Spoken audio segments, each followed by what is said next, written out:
My girlfriend said to me that she could not believe that Onision passed up the opportunity as a comedian to make a joke or make some kind of social commentary out of the fact that Chris Hansen, this TV news broadcaster, showed up on his doorstep. My girlfriend said to me, why didn't Onision run to his closet, get out his banana costume, and come and meet this guy at his doorstep singing and dancing like a banana? Something, anything.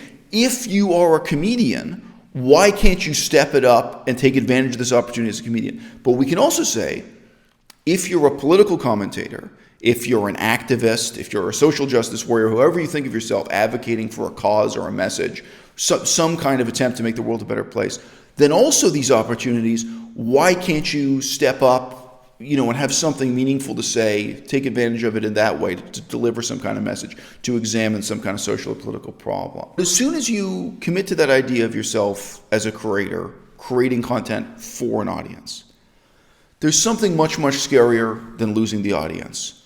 And that is the possibility of losing your own voice as a creator. Onision must be one of the most dramatic and disastrous examples of a guy who just plain ran out of talent. In a more subtle but no less obvious way, we can look at a guy like the Amazing Atheist and the reinvention of his channel that at one time had scripted comedy, that at one time had a more actively creative role. And we can actually see, I think, a closely parallel form of creative exhaustion. This video is partly talking about a YouTuber named The Amazing Atheist. It's partly talking about a YouTuber named Onision. And it's partly talking about the meaning of YouTube itself, of doing YouTube. And I want you guys in the audience to keep in mind, every single one of you could start uploading videos tomorrow. There's no barrier here between the audience and the creator's role. In the past, it's not as if you could go to a Hollywood movie, being projected onto the silver screen in a theater. It's not as if you could sit there in the audience and say, oh, tomorrow I could wake up and make a movie of my own. But this platform, this unique medium we all participate in, there's no barrier between the artist's role and the creator's role. Tomorrow, you could sit down in front of a camera with a microphone. You could stop listening and start talking, and you could become one of the people who contributes your own life, your own experience, your own perspective, your own opinions to this thing we do called YouTube. So yeah, for me, for you, for many of us, the meaning of YouTube is a significant part of the meaning of life. And I want to start this video by saying, honesty is an important part of what we do on YouTube. But honesty is a simple word gathering together a lot of complex concepts. And what really matters here on YouTube is not the same kind of honesty of a little kid admitting to his or her parents that they've stolen something. It's not the same kind of honesty as a boyfriend admitting that he cheated on his girlfriend. What really matters on YouTube is a kind of rigorous, risk-taking honesty where we challenge ourselves and we challenge the audience by talking through issues in a rigorous way and in a manner that really thinks through the full consequences, the full implications of our ideas. I look at a guy like The Amazing Atheist, who now is primarily a channel talking about politics, and it seems to me that he's completely forgotten that, if you look at what he does on YouTube and you look at broadcast news like CNN, he has every disadvantage except for this kind of rigorous risk-taking honesty, right? That's the one thing he can do that CNN can't do. Right now, again, I'm going to come back to Onision and talk about Onision in just a moment. Something similar could be said. Something similar could be said for you and me, all of us here participating in YouTube to some extent. The Amazing Atheist made a video, and it's a very successful video. The audience seems to like it. A lot of viewers tuned in for it. He made a video talking about illegal immigration and low-wage labor in the United States and the policies of Bernie Sanders. Okay? And from my perspective, his video is really cowardly and really dishonest. It's more like the type of half-truth I would expect from CNN, from broadcast television news. Okay? Now, broadcast television news, let's kind of appreciate the position they're in.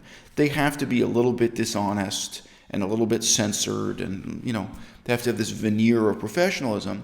But on the other hand, they have access to resources, they have access to research, they have access to politicians, they have access to interviews, they have staff distributed around the world who can actually go to an event and witness it in person and report on it.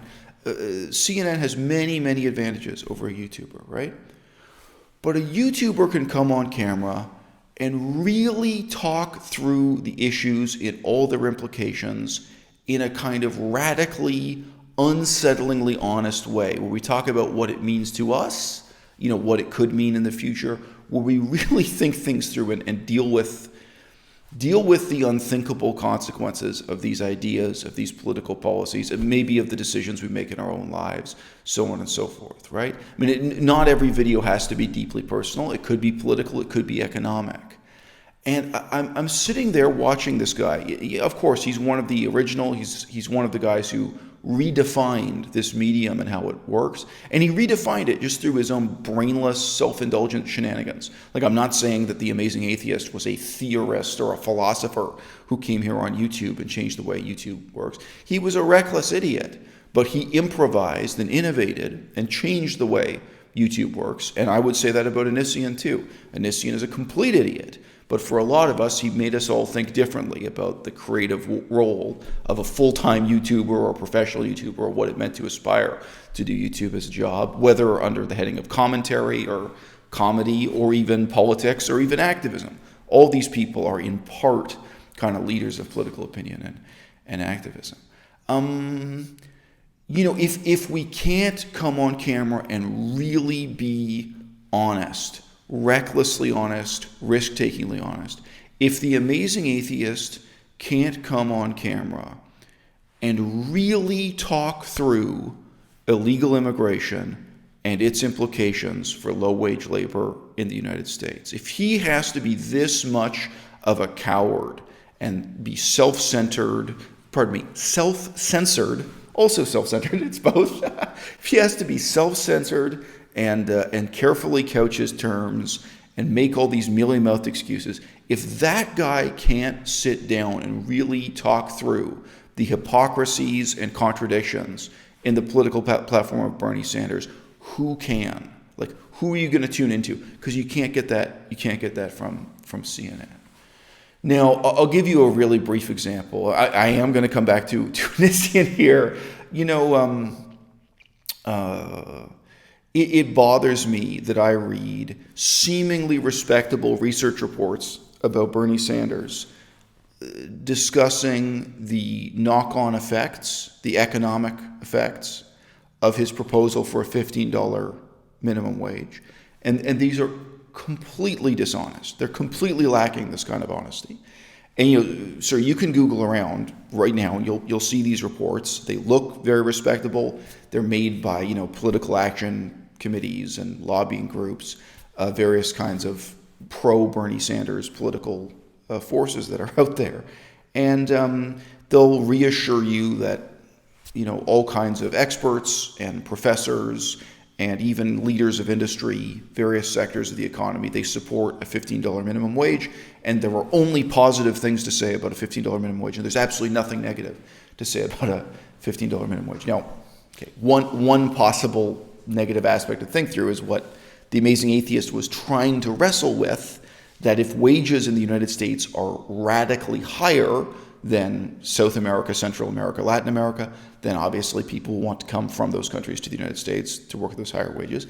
Yes. Minimum wage in Mexico, $6 an hour.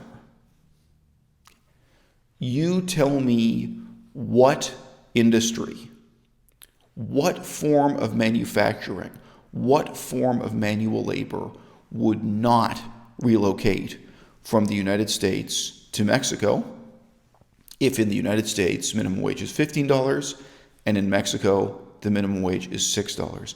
The difference in wages, just looking at these two countries that are adjacent, the difference in wages is so extreme that you could not justify manufacturing t-shirts in the United States. You could not justify manufacturing televisions, blenders, kitchenware, cars, anything, right?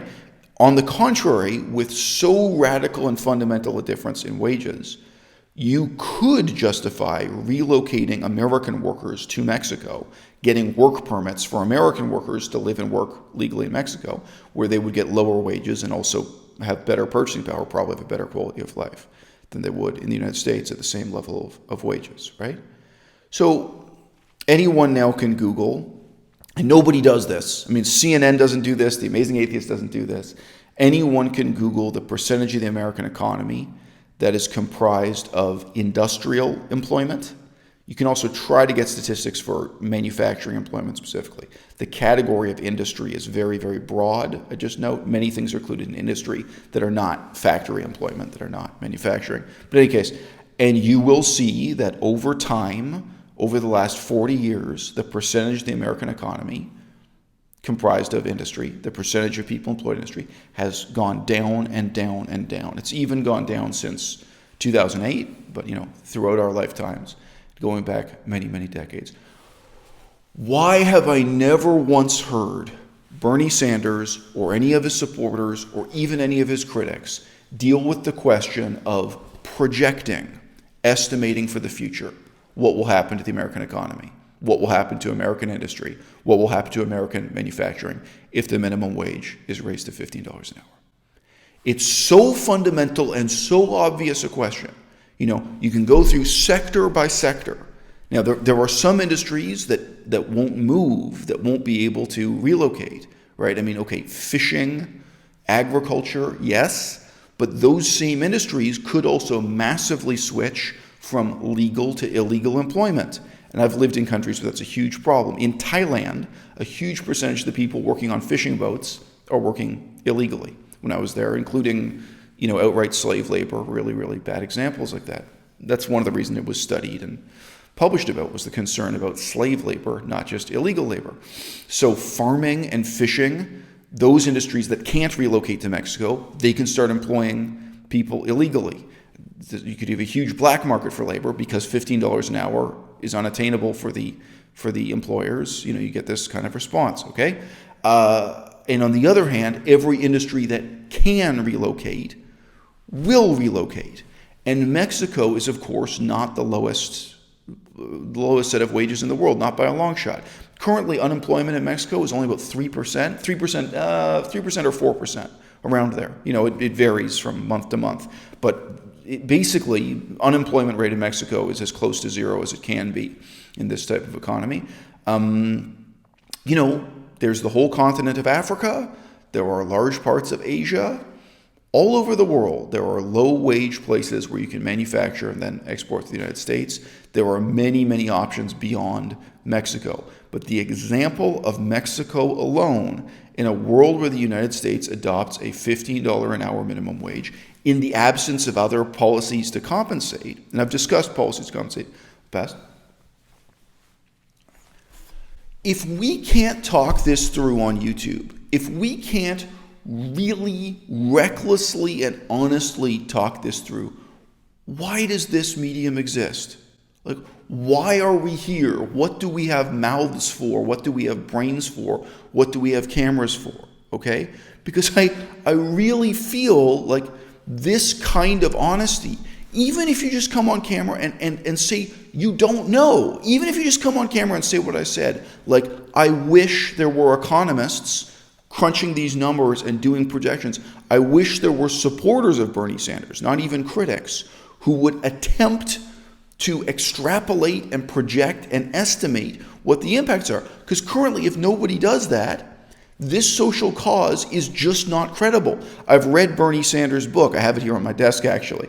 I've read Bernie Sanders' book in addition to listening to his lectures, and the bland reassurances he has that increasing minimum wage will just somehow have a positive effect on the whole economy, it's deeply dishonest. It's propaganda. And it may be propaganda we all participate in, because I would prefer to have Bernie Sanders as president of the United States rather than Donald Trump. Of course I would.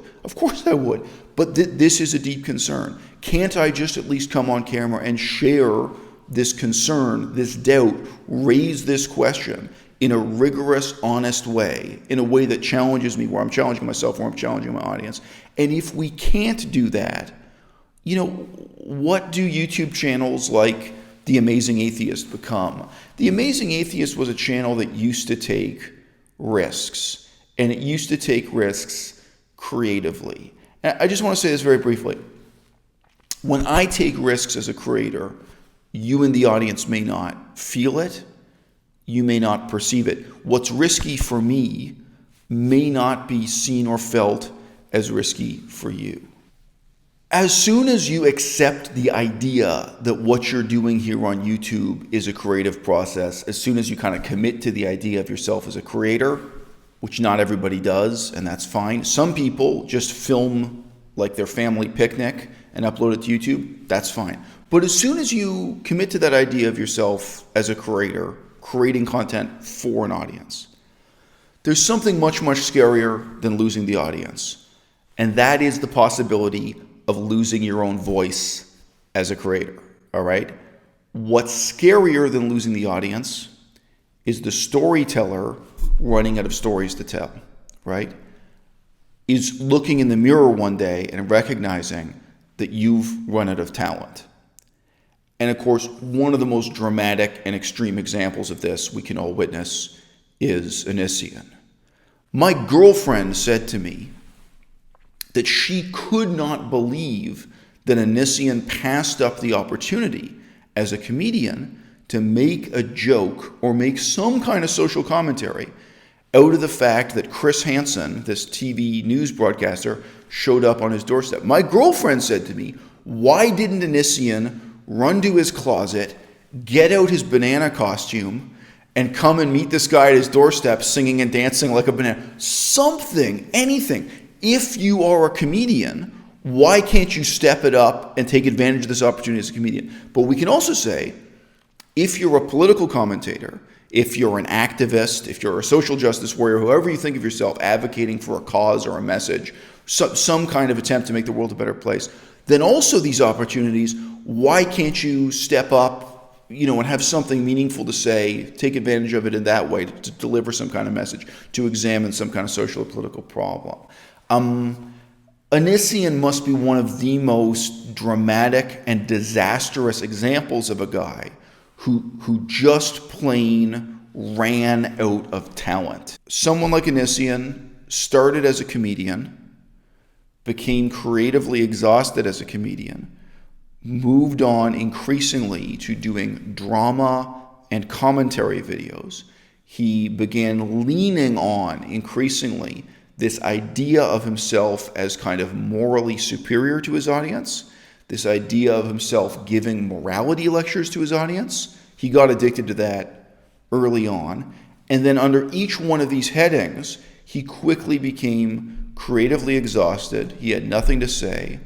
He really struggled against his audience. He started becoming reproachful to and insulting towards his audience.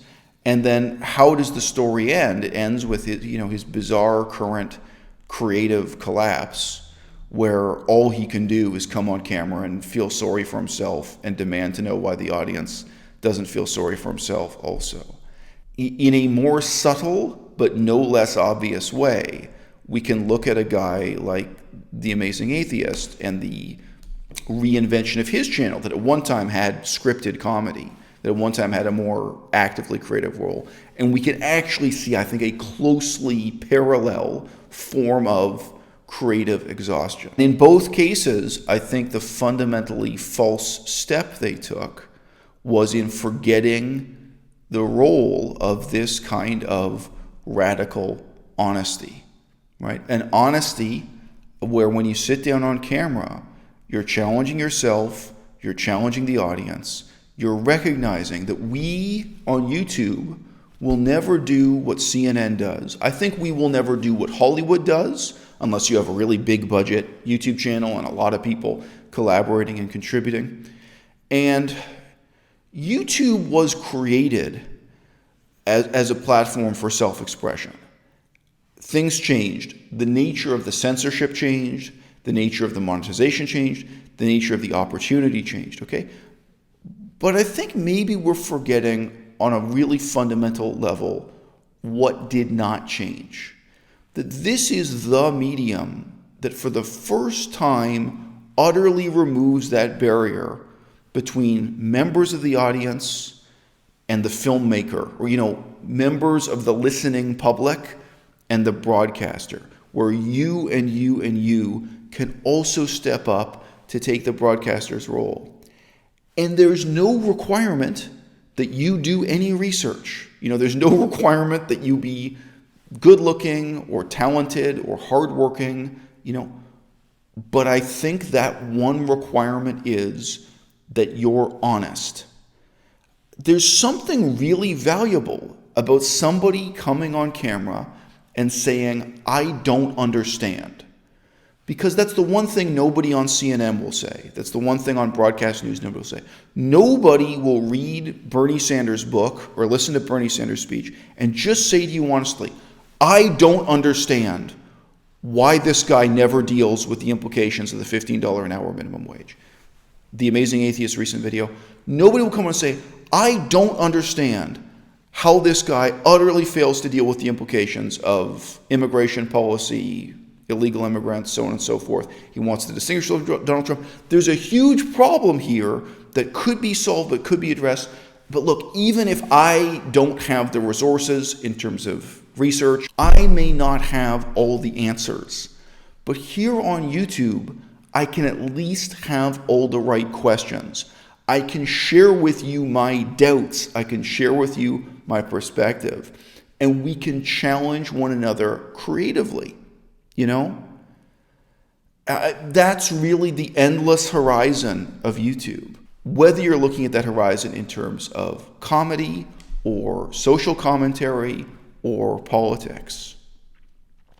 And yet the warning that a real-world example like Onision or a real-world example like The Amazing Atheist shows for us is, when you wake up every day and stare into that camera, when you every day have to face that endless horizon, when you every day look at that infinite pocket of the internet and you try to fill it, a lot of people within a few years reach a point of creative exhaustion. They reach a point of intellectual bankruptcy, where even when the greatest opportunity shows up on their doorstep, literally, they suddenly find they have no song and dance anymore. They have, in a sense, nothing to say.